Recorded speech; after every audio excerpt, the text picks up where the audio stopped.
আমি তার দোষ দেব কি?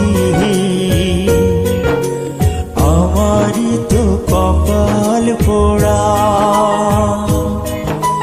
বিধি ওর সাথে আমার বাঁধে নাই রে জোড়া।